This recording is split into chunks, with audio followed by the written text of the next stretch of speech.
Bismillahirrahmanirrahim. Assalamualaikum warahmatullahi wabarakatuh. Anak-anakku sekalian, kita bertemu lagi dengan saya dalam mata pelajaran pengelolaan bisnis retail. Anak-anakku sekalian, mudah-mudahan Anda dilindungi oleh Allah Subhanahu wa taala hari ini, hari-hari selanjutnya, dan hari-hari di mana kamu berkumpul dengan keluarga.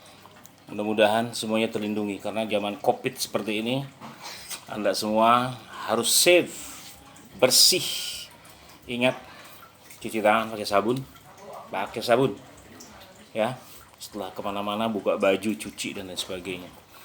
Nah, sekarang yang menjadi bahan untuk pelajaran hari ini adalah pengelolaan bisnis retail. Kemarin sudah saya ceritakan kepada Anda bahwa pengelolaan itu adalah sebuah bentuk di mana menjadi dari barang yang tidak ada menjadi ada. Nah, sekarang ke bisnis retailnya. Bisnis retail itu apa sih sebetulnya?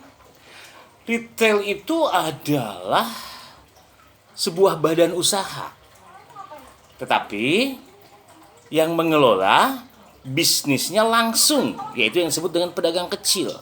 Nah, pedagang kecil di sini adalah mempunyai image barang yang dipunyai oleh dia, katakanlah yang akan dijual oleh dia, itu langsung diberikan kepada konsumen atau langsung dijual kepada konsumen.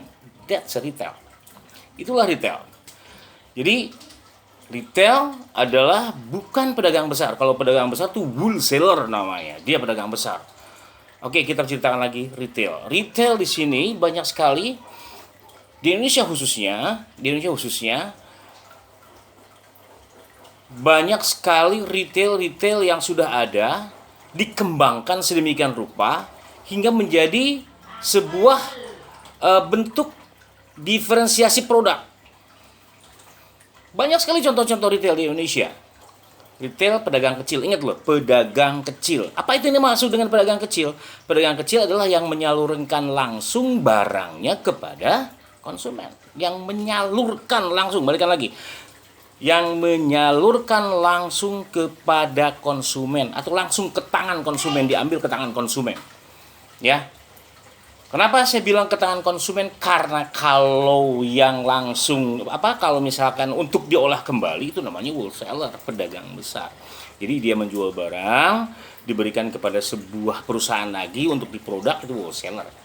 Atau untuk dikelola kembali, misalkan ada sebuah toko yang mengumpulkan barang yang detailnya adalah barangnya lusinan, jualnya kodian, itu adalah pedagang besar.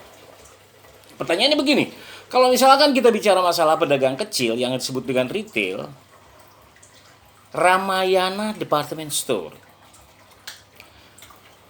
apalagi Robinson, ya Ramayana Department Store,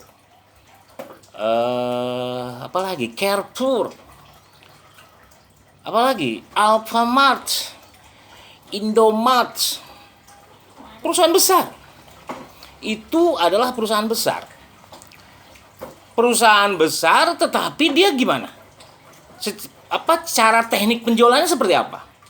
Dia penjualnya langsung kepada konsumen. Maka sebesar apapun perusahaannya, seperti Indomart, Alfamart, Ramayana Department Store, Carrefour, terus Pasaraya dan lain sebagainya, apabila dia menjual langsung kepada konsumen, itu pedagang kecil, bray. Itu tetap disebut dengan pedagang kecil. Itu retail, dia ngecer. Pernah nggak sih kamu misalkan kamu datang ke sebuah Robinson atau datang ke Ramayana Department Store, pada saat kamu membeli barang satu eceran, ingat loh, kamu mengambil satu buah buku, dibayar di kasir, boleh apa enggak? Boleh. Itu namanya pedagang kecil. Tapi kalau misalkan kamu membeli buku, tapi bukunya harus lusinan, harus dusan, tapi warungnya, tokonya itu kecil, tetap itu disebut dengan wholesaler, pedagang besar.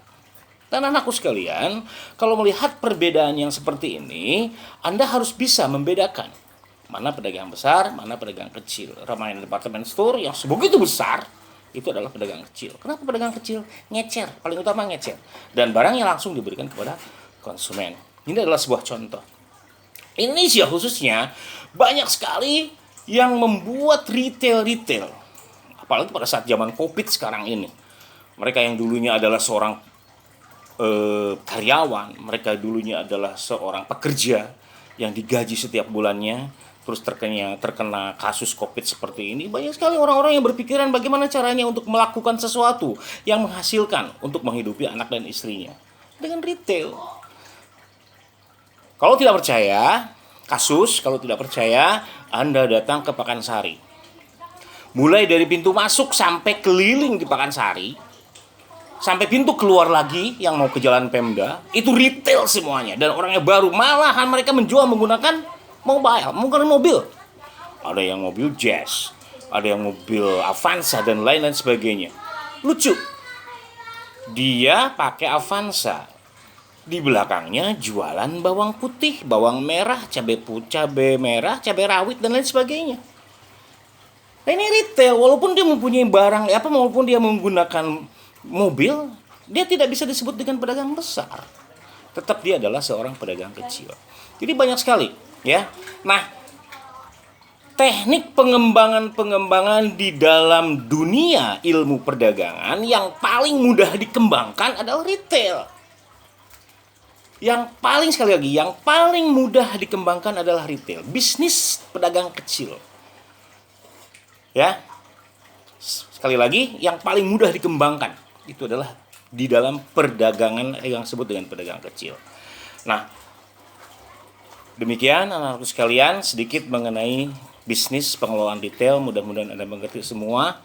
Tugas kalian sekarang adalah pada saat COVID sekarang ini banyak sekali kasus-kasus yang terjadi. Tadi saya sudah ceritakan bahwa banyak sekali orang-orang yang sudah bekerja tetapi dia sekarang sudah tidak bekerja lagi karena dampak COVID seperti ini. Saya mohon kepada Anda, tolong dicek kemana saja, apakah itu ke Pakansari, apakah ke Pemda, apakah ke Yasmin, apakah ke Cilebut yang di dalam itu, dan lain sebagainya.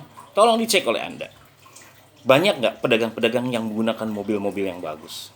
Tolong dicek, setelah dicek, tolong laporkan kepada saya. Kalau ada, dagang apa saja dia. Kalaupun bisa, Anda wawancarai kenapa dia beralih fungsi menjadi seorang pedagang. Cukup dari saya, billahi taufiq wal hidayah. Assalamualaikum warahmatullahi wabarakatuh. Semangat.